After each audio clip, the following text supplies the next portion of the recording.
you don't need to change for anyone. Make changes because you want to make those changes, because you want to do something that really lights you up, fills you with passion. Don't change because you feel you need to change to make this person happy or to make that person like you.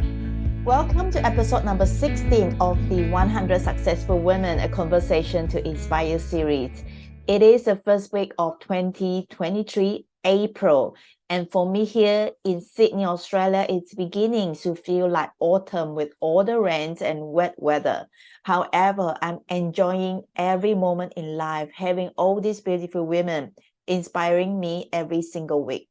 I trust you will be feeling the same too if you have been following us in this journey with these inspiring women. Today, on episode number 16, I'm so excited to have someone joining us from New Zealand. Her name is Kathryn Askew. She is the founder of Kites and Angel Life Coaching, who is on a mission to help her clients to get transformational results in their life. Kathryn is a mom of 3 young men and also used to be a teacher in childcare. She is someone who is caring, who is loving for the children and also for her clients. Throughout her journey of coaching, she found her self-worth and helped herself as well along the way. So let's all hear the full story from Kathryn herself.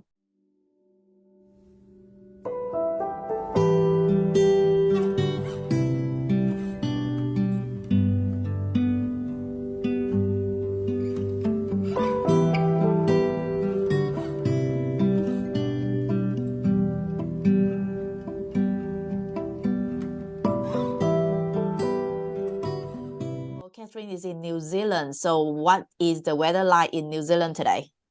It's lovely and sunny today. Just looking out my office window. It's I've not been outside yet, but how nice it is. Looks like it's going to rain in Sydney today. So I'm so no, looking good here. Nice blue skies. That's nice. So for those of you who just listening in today, so Kathryn is based in New Zealand. So she is also a life coach.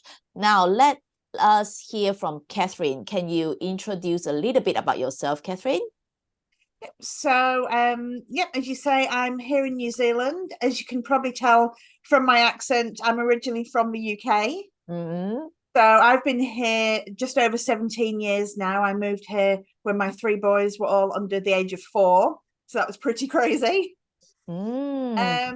And yes, just in the last few years, I've started working as a life coach and as a root cause therapist. So I just really love to combine the two of those, and they just really combine well together. Wow, amazing. So you moved from England to New Zealand when they were still under 4 years old. Yep, 3 boys under the age of 4. It was crazy. That's a very huge project to do that, I would say. It certainly was. So, Kathryn, I know that you were actually having a business called Kites and Angel. Is that right? Yes, that's right. Yeah. So why is it Kites and Angel? Do you mind to explain to us a little bit?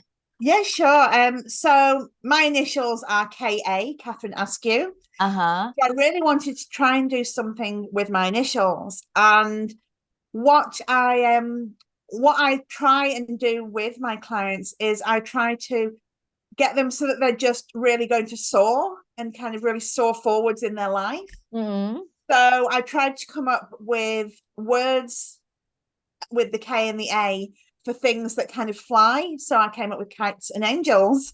Wow, that's so clever. I love that. So Kites and Angel is the English. Where it came from. Wow, now I know that. That's so clever. Kites and Angel, and it's actually so resonating with the coaching as well, because kites is in freedom, I would say. Is that a little bit of freedom? Oh, definitely, yeah. And like I say, just that whole, like I say, the freedom to soar and just be yourself and be exactly who you are. Wow, that's so clever and amazing. That I love that. Thank you so much you. for sharing that. So, how long have you been in the coaching business? So, coaching about a year and a half now. A year and a half. So prior to coaching, what were your career and what were you doing prior to getting into coaching? So I actually trained as a teacher many years ago in the UK. And so I used to teach the real little ones, kind of like 4 years old. I've always just loved kids. And I've had a pretty varied career. So I trained as a teacher, and then after I had the kids, I worked in retail, just part-time retail around the kids. I owned a cafe with an ex-partner for a couple of years. So I trained as a barista and I managed the cafe. And the most recent thing that I had done prior to doing the coaching was I was actually working with children with additional needs as kind of their support worker, either at home or one that I was with for about 18 months, and he was at a kindy, and I was like his support person at the kindy.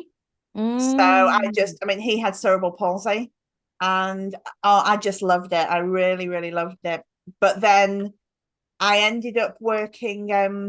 I have back problems, but I'd damaged my ankle, and I ended up having to have like quite a severe ankle operation a few years ago. And there was just no way I could go back to the physicality of, because especially when you're working with slightly bigger kids as well, with additional needs, there's quite a physicality to it. Yeah. So I just couldn't manage that anymore. And I'd always thought about the coaching side of things, but it was never quite the right time. I had so much else going on.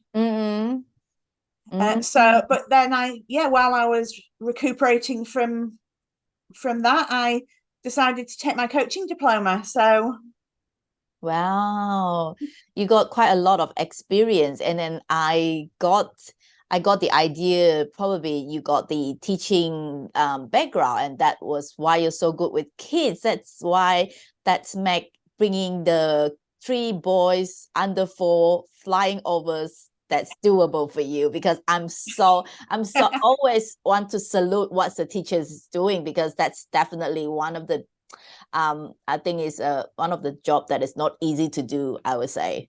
No, it's not. I mean, it's something you definitely have to have a passion for. And I mean, this is why sort of later on in my career, being able to work alongside, not as a teacher, but as a support assistant for children. Even while I was doing my life coach training, I did some nannying. So I've just always been a big kid person. Wow, that's amazing, because that's, you definitely, like you say, you need to have a passion when you're doing something, and that keep you from going, and then have the heart and soul to put into the work, right? 100%. And I mean, I'm really lucky, because I think I've found that as well in my coaching and root cause therapy. I just love what I do. I love seeing the transformation and just the look on my client's face when something has changed for them. It's really rewarding. Wow. So who are your clients? What are the niche of your clients? So I had been working with mums, simply because obviously I've got a lot of experience in that area. But I've recently kind of been doing a bit of a pivot, and I'm now really focusing so much more on the root cause therapy side of things, where I have a combination package where I do some root cause therapy and some coaching in an 8-week package. And it's pretty much for anyone who feels that maybe they've got some subconscious blocks or limiting beliefs that are holding them back. So it might be creating negative patterns in their, just in their day-to-day life. And so they know they want to, with coaching, I'm here, I want to get to here. But so often, one of the first things I have to do with a coaching client is help them to get past the negative self-talk. and those limiting beliefs that are making them say, oh, I can't do that. I'm not good enough to do that, or I'm not able to do that.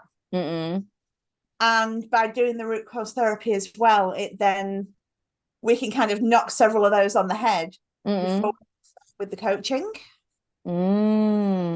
Wow, that's a lot of will be a big things to do for the clients, as you say, that need a lot of work done. So from what you share with me as well, Kathryn, I know that you've been through different learnings, for instance, NLPs, hypnotherapies, and all this. So what are the difference among all these three, root cause therapy, NLP, and hypno? What are the similarities or the difference? Do you mind to explain to us a little bit? Yeah, sure. So I've not actually done hypnotherapy. I was looking at doing hypnotherapy. Okay. After I'd done the life coaching, I realized that I remembered that I really enjoyed learning. And so, yeah, I was looking at hypnotherapy as being a modality to do. But then I came across the root cause therapy and chose to do that first instead. But there are elements of hypnotherapy in root cause therapy. In terms of when you're doing the healing, you're in a kind of light, I call it like a deep meditative sort of light hypnosis trance. But you're actually still fully conscious, like you are in hypnosis a lot of the time, so that you can still integrate those learnings. But hypnotherapy is just, I guess there's a lot more suggestion in it. It's about, okay, I want to stop smoking, or I want to lose weight. And so there's hypnotic suggestion going on, from what I know of hypnotherapy. Whereas root cause therapy is more, it has quite a lot of similarities to timeline therapy in some ways. And the idea is that we go back along the client's timeline to the very first event that caused, it might be a limiting belief like, I am not worthy of love. That's a really common one.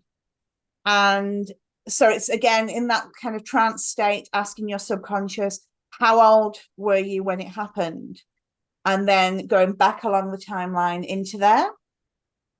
So it's actually more the client, I guide them for where to go, and I guide their subconscious for what they're looking for.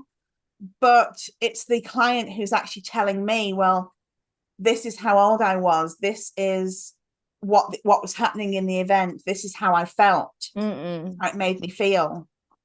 So yeah, there's none of that kind of hypnotic suggestion at all with root cause therapy.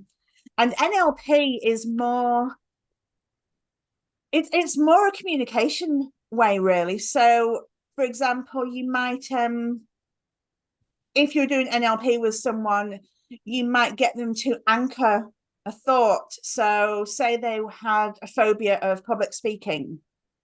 It might be that you do some work with them where they think of someone that they really, really admire, that they would love to just emulate those characteristics. And so you get them to try and think like them, feel it, just really, really feel it and see it, kind of like how bright it is, the sounds that are there, absolutely using all of your five senses. And once you have got that feeling of, I am emulating this person, you kind of anchor. So it might be that you touch your wrist or something like that. You have that as an anchor point. And then when they are about to go and do public speaking, it might be that, okay, right, I need to re-access that feeling. And so I can, whether it's a word that you use or whether it's a certain touch, you can then access that feeling of how amazing and confident and you are by touching these anchor points or repeating the anchor word. So they're all, they're all very different, but they all have like little bits of similarities in there. Yeah, I would say it's more all of them have the goals to tap into the subconscious mind, and then to get something out of the clients might not realize they had it there. Yeah, I mean, it's definitely, all of them work on that subconscious level. Because I mean, only 10% of the decisions that we make every day come from the conscious level. That's right. So, it's there's so much that goes on in our subconscious. I love that. I really love what you're doing, because I think a lot of people who live their days which is on the subconscious level, they didn't realize what they are doing is actually something that maybe harming them, or they can be a better version of themselves. And I know that you mentioned that you work with moms. So what are the common challenges that you have for the clients that come to you? So with not just mums, to be honest, but women in particular, I generally find there's a lot of work around building self-esteem and confidence, about just being kinder to themselves, that whole self-compassion, and knowing that it's okay to actually engage in self-care. You don't need to earn the right to self-care. Even just knowing that self-care isn't just bubble baths and candles. I mean, don't get me wrong, I love bubble baths and candles. I've got so many of them. But, on a day-to-day level, there are so many things you should be doing from a self-care point of view. Things like putting boundaries in place. So if you're too tired or too overstretched to do something, it's okay to say no. So often, as I say, not always, but women in particular can be bad for this. Because right. I think often we like to help, and we also, I think we like to be liked as well, and like to be needed. 100%. That's quite often. That's the biggest challenges for women, I think. Yeah, and this is it. And because of that, we might say yes to things when really it's like, oh, how am I going to fit that in? And then you start to feel resentful, and then you're overtired and you're stressed, and it all just compounds. But I mean, for women especially, there's just lots around that self-esteem, the confidence, and generally just being kinder to yourself. That's a common, like, I would say that's a quite common for women, no matter what backgrounds they are. Like you say, they wanted to be liked, and that's how we were brought up with wanted our so-called magical big people to love us, and we do things that is probably out of our personality. It's not really us, like you say, maybe to say yes. And this is it, and that's something what you were saying about, like, it's not really us, it's other personalities. That's something that I think I often see as well, is that and again, this is where the root cause therapy comes in, because quite often a lot of maybe the negative self-talk that you have, those beliefs actually didn't come from you in the first place. It might be that, it was your parents, it might be your teachers when you're growing up, or things that happened with some of your friends, but you've taken on things from other people that have become your beliefs, and you're thinking, well, no, I can't do that, or, oh no, I shouldn't do that. And that's so many of those. If you actually stop and think really deeply about it, you'd probably find that a whole lot of them came from someone other than you originally, if you actually looked into it. Yeah, I listened to Tony Robbins the other day. This is actually so-called our BS, which is the belief system, which is equal to bullshit. Yeah.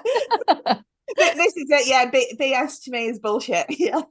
Yes, that's right. That's how we were shaped by the society, by those surrounding us, and that's make us to believe that it is true, but it's sometimes not necessary, right? Yeah, absolutely. And this is what's happening. You've got these beliefs, and sometimes you don't even know you've got them. I had a client once, and I did the limiting belief muscle testing with her. And we went through lots afterwards. I said, okay, these are the ones that came up.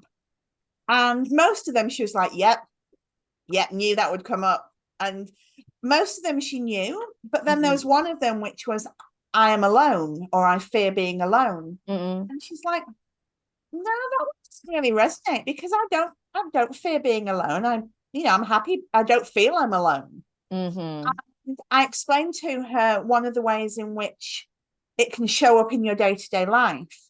So for example, I fear being alone, or I am alone, can show up as maybe you jump from one relationship to another because you'd rather be in a bad relationship than not in one at all and be alone. And I mentioned that to her. I said, it often shows up like this. And she's like, oh my goodness, yeah, I do that. And so it was only, she hadn't realized she had that belief. But when I explained how it actually shows up in your day-to-day life, she realized that, yeah, it actually was underpinning a whole lot of decisions that were being made. Wow, that's so cool, because I love that. That's the beauty of being a life coach, right? To tap into that awareness and make their awareness surface from the inner within them, that's allowed them to see things in a different perspective as well. Yeah. Oh, absolutely. Yeah. Yeah, I love that. So for us life coach, we basically we are our first client. Absolutely. And I believe you are too. So what are your stories like is there any transformation for yourself throughout this journey? So, yeah, I mean, if you were to ask like my family and friends, they have seen, since I started my coaching diploma to now, they have seen like just a massive change. I mean, I'm 46 years old now, and it has taken me that long to actually start having that self-worth and building that self-esteem. For a very, very long time, probably from, I don't know, early teenage years through to a few years ago, I pretty much had no self-worth. I had relationships with people who had treated me badly.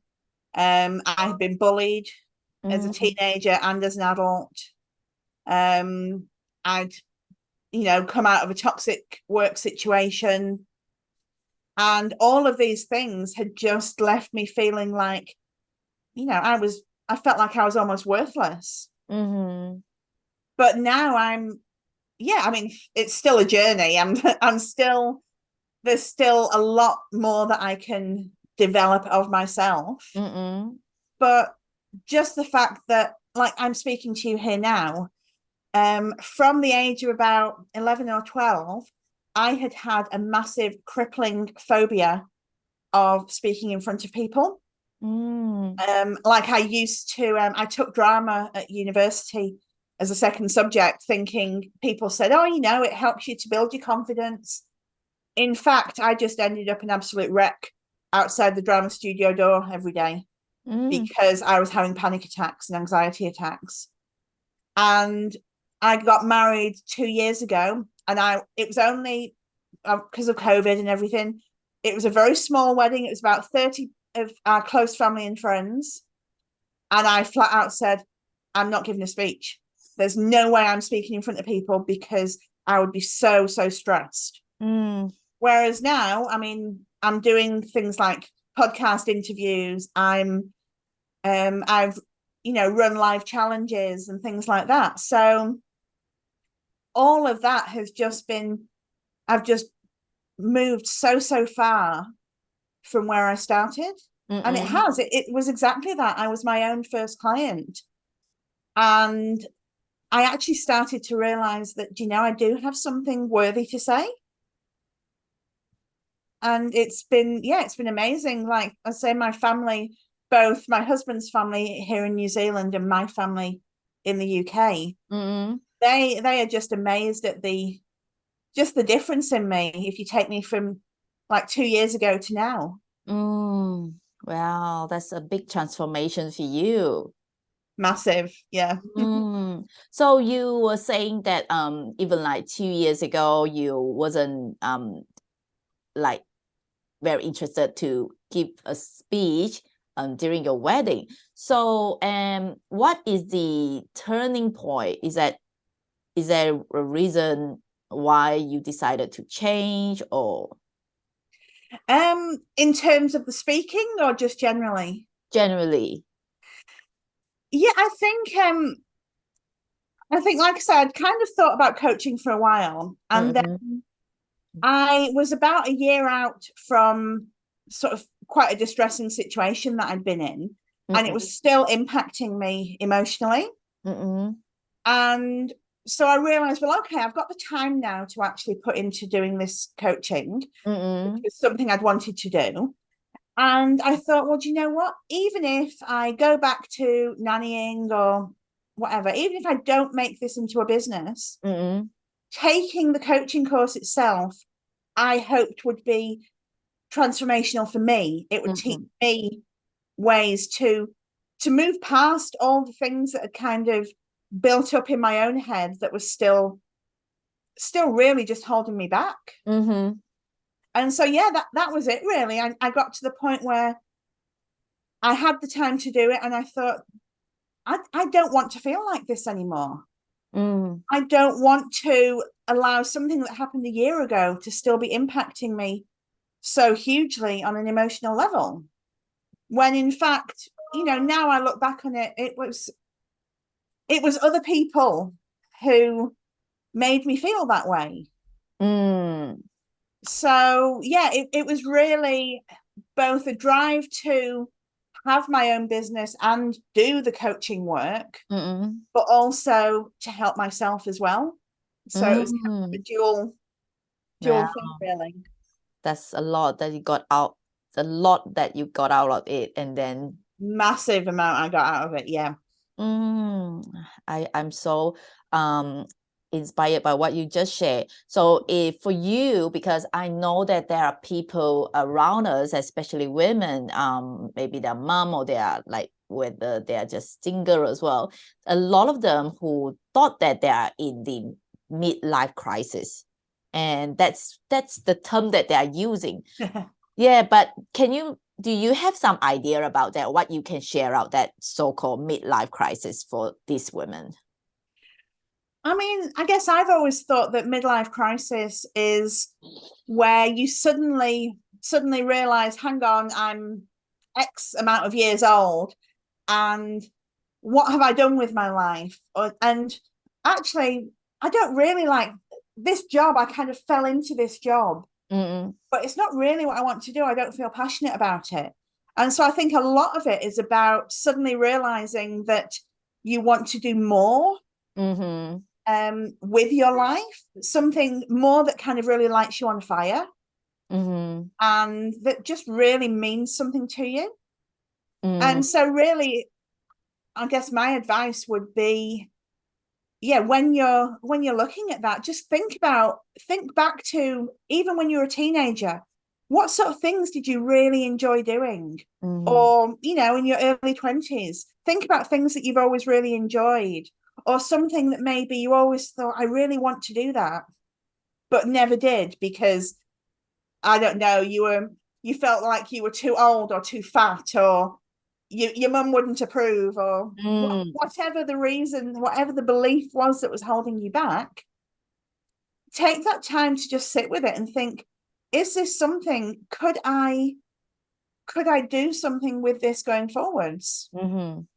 And I mean, there are going to be things, you might not want to suddenly retrain as a doctor at 50. potentially. It's a lot of study to go into at the age of 50. But it might be that you choose to get involved in healthcare in a different way. And so it's looking at what really you're passionate about and finding ways that you can try and incorporate that into your life going forwards, whether that be in terms of hobbies or maybe volunteering somewhere or a complete change of career. Like that's in my case. That's right. Yeah. So, it's all about just thinking, what is it that I really want out of life? What is going to just really light me up with a passion? Yeah, I love that. I always thought that the so-called midlife crisis is something that is so amazing, and it's good because it's the time when these people have a realization in their life, right? Yeah. And yeah, I that's actually something really beautiful. It's not something I wouldn't say that's negative. It's more like a positive side because they have to realize that, oh, I wanted more in life, I'm meant for more, and they seek out for maybe solution. Yeah. And this is it, if you're using it in that positive way, it's amazing. It's when you get these midlife crisis men who go and get themselves a red sports car and a younger woman. And there's their midlife crisis. Yeah, that's always something that's a real cliche, isn't it? That's true. I love what you're doing, and then I love where you are today, because looking at you, a massive transformation, and even helping more women out there and to find their purpose and maybe to get a better life for themselves. Yeah. And this is it. Both with the coaching and the root cause therapy, it's all about the clients just getting more for themselves and feeling better about themselves, whether that be that they're overcoming things from their past or whether they just know that they want to move from here to here and aren't sure how to do it or don't have the confidence to do it. Yeah, 100%. It's all just all about transformation and growth, I guess. Yeah, growth is the things that everyone should be seek out for. It's not like they don't really need to have a big or massive like so-called success, but at least they're growing from a version they were yesterday to today, right? Oh, 100%. I mean, as long, like I've always said to my kids, I don't, like if they're running a race or if they're doing exams or something, I don't care if you come, obviously if you come first, yay, amazing, well done you. But I don't care if you come first. I don't care if you're top of the class. As long as you are doing the best that you can do, as long as you are being the best version of you that you can be, that's what's important. And like I said, when I decided to then do the root cause therapy training after the life coaching, that was kind of where I got to, because it was like, I actually really enjoy learning. And so I want to carry on learning. I guess, now I just kind of identify as a lifelong learner. And I like to just learn more and more. And just grow and just every day move that little bit further along or become that little bit better or that little bit more confident. Whatever it is that you're working towards, even those tiny steps, they make up a huge journey in the long run. Definitely. That's so true. Learning is like a lifelong journey. And then my recent guest from the 100 women, she was saying that she's 63 herself and her husband is 73, and he just got himself a life coach to help him with his learning. I love awesome. Yeah. Thank you so much for sharing that with us, Kathryn. It's really very inspiring and very important piece of information for many people out there. So I think, when you started in the business, as in the coaching business, is there any challenges that you face? To be honest, I think the biggest challenge I've faced has been just I guess, getting my name out there, because when you're starting from absolutely ground zero, you know, no one knows about you. No one knows who you are, what you offer.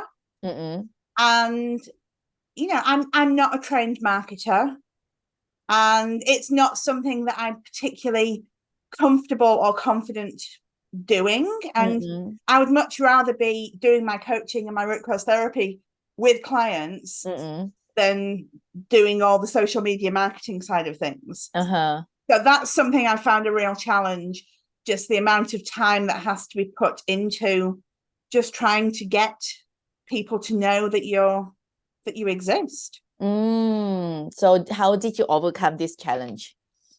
Oh, I'm still doing it. I'm still trying to overcome that. I'm trying different ways. So obviously there's the social media side, Facebook, Instagram. I put posts on there. I have a group on Facebook as well. I put content sort of, you know, around motivation and self-care, self-esteem, things like that. But I've contributed articles to like online magazines. I've written guest blogs for people. I've been interviewed on podcasts and in people's groups. So just anything that just allows me to, I guess, showcase what I have to offer. You know, it's all I have to say I much prefer this kind of thing than just the constant plugging away in the Facebook groups. That's true. Yeah, like you say, it's a learning journey, and then one step at a time, right? Exactly. And you know, I'm still working my way through it. You know, I have clients now and that I'm working with, but obviously, you know, you're always going to need ongoing clients. That's right. You know? So you still have to continue to put yourself out there and let people know who you are. You know, hopefully you can get, once you have quite a few clients, you can get word of mouth referrals, which are always amazing. That's right. But you still have to put yourself out there in whatever form works for you. Well, thank you so much for sharing that. And then, like you say, it is a lot of learning, but then you got it right. Big learning curve. Yes, that's big learning curve. Thank you so much for that, and I'm very mindful of the time as well. I know that you're recently doing some sort of program or challenge for moms, and what is that about? So I have been doing a it was called More Than a Mum. More Than a Mum. I love that. I really love that.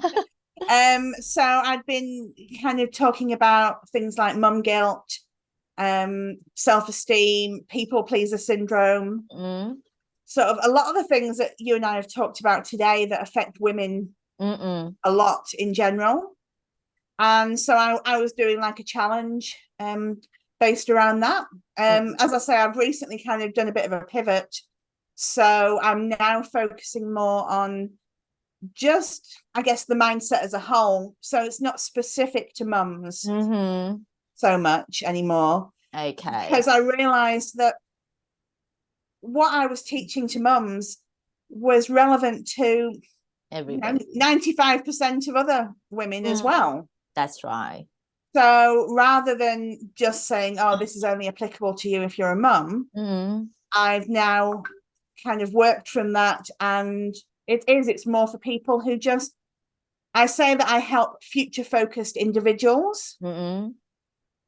And, you know, whether that be through the coaching, whether it be through the root cause therapy or the combination package. I've actually had the most clients for my combination package, to be fair, because I think people recognize that they can go so much further if they get to the root of so many of the subconscious issues. So yeah, the combination package has definitely been the most popular of what I offer.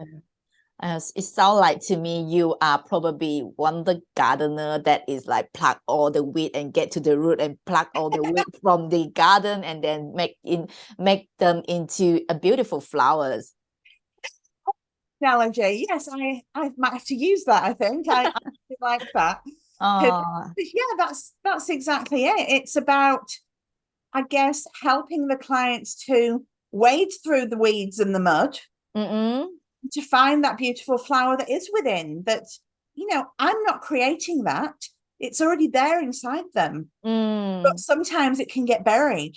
That's right. And forgotten. Like you say, a garden that's all weeded over and there's this tiny little plant sitting in the corner that's so beautiful, but all the weeds have grown over it and it's been forgotten. So no, I really love that analogy. Oh, that's so beautiful. I love that. I really love what you're doing, and I think it's very important. People need coaches like you to get into to look into to grow into their real self, which is the most authentic self, right? Yeah. That's something that's, I guess, a way that I've really changed in the last couple of years with like the social media marketing. It used to be that I kind of felt like I needed to do things the way everyone else told me I needed to do them because it's not something I'm experienced in. But over the time, I've just become more confident in showing up as my authentic self. So yes, I'm a mid-40s woman. I'm overweight. I, all of these things. And I have my own limiting beliefs. Just because I'm a coach doesn't mean I don't have limiting beliefs of my own. But I really, really try to show up authentically. So my posts online, I try to be authentic in them and real. And sometimes it's about saying, hey, do you know what? I have just had the worst day. I ended up in tears. But this is what I learned from it. Yeah, that's true, because just be your real self and then be real, and that's how you attract people that come to you as well, because that's how in real life, that's how women in real life, right? Yeah, it's how we make friends, isn't it? People are attracted to our vibe, our personality. Yeah. And I think that's something I've really had to learn over the last 2 years, which is that not everyone online is going to resonate with me. But that's okay. Yeah. Because the people that do resonate with me, the people that do like how I present myself and what I put across, they're my people. The people who don't resonate with me, they're not my people. So, and that's okay. They don't have to be. That's well said. That's so true. But that has been a huge learning curve for me as well, because I have always been like a people pleaser. I want everyone to like me. And so kind of coming to that realization that, you know what, I'm just going to be me. And if you like me, you like me. And if you don't, well, oh well. That's so amazing. I think we are probably in the similar journey. Used to be a people pleaser and wanted to be liked, but then it's just those BS that we used to have, right? Yep, exactly. And the fact is, you're never going to please everyone. That's right. No matter how hard you could absolutely run yourself ragged trying to make everyone happy, trying to attract every single person on Facebook or Instagram because you want them all to resonate with you. But ultimately, that's never going to happen. Never. So just be yourself, and the right people will be attracted to you. So true. I really resonate with that. And I think I'll give you a virtual high five there. Oh, thank you so much for sharing with us, Kathryn. And I know that you have only 1 hour with us. And just to before we wrap up, is there anything that you wanted to share, or last piece of advice that you wanted to share with women out there? I think it's just recognize your self-worth and be kind to yourself, because you are amazing exactly how you are. It doesn't mean, I'm still on a journey. We're all still on a journey. Our journey is going to go on, until we die. But you don't need to change for anyone. make changes because you want to make those changes, because you want to do something that really lights you up, fills you with passion. Don't change because you feel you need to change to make this person happy or to make that person like you. So wise advice there, and it's so true. And our journey is still going until unless we die, right? Yeah, this is it. I mean, I think I said to my husband the other day, I mentioned something to him. He goes, "Oh, I didn't know that." I said, "There you go. You learn something new every day."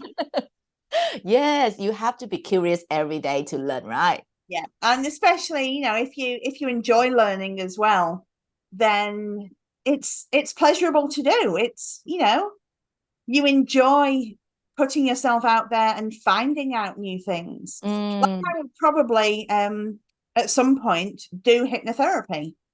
I'm still really keen to do it, really keen to get on with it. But for now, I'm just focusing on, you know, what I'm working on in my business right now. But it's in my head that down the line somewhere, I'm definitely going to learn hypnotherapy. Yeah, because it really interests me, and I think it's something else that I could just use to such great effect alongside the modalities I already do. That's amazing. Your journey has been so amazing. And then I love hearing your stories. Thank you so much for sharing with us, Kathryn. So thank you for having me. You're welcome. And before we go or end the conversation, is there anything that you would like me to ask that I haven't asked yet? No, I think you've probably asked me everything of any relevance. I think you've done an amazing job. Oh, thank you so much. And I really think that your journey is and your transformation is going to inspire a lot of people out there and to share with everyone else. It's just a journey that we're on, and then whatever that we believe that's probably is not right or not true. And maybe if you are thinking to get rid of your weeds, reach out to Kathryn so they can reach you on your Facebook and social media. Yep. So I have a group called Goal Driven Women Making Changes. But I also have a website as well, which is kitesangels.net. I will include that in the description later. And then I think I gave you the links to most of those, didn't I? But yeah, reach out to me on any of those, Facebook, Instagram, at the website, and we can talk about the different packages I offer, what would work for them. Okay. Thank you so much for your time with us, Kathryn, today. And then I'm looking forward probably to hear more about your stories in the future. Thanks so much, Vivienne. See you next time. Bye.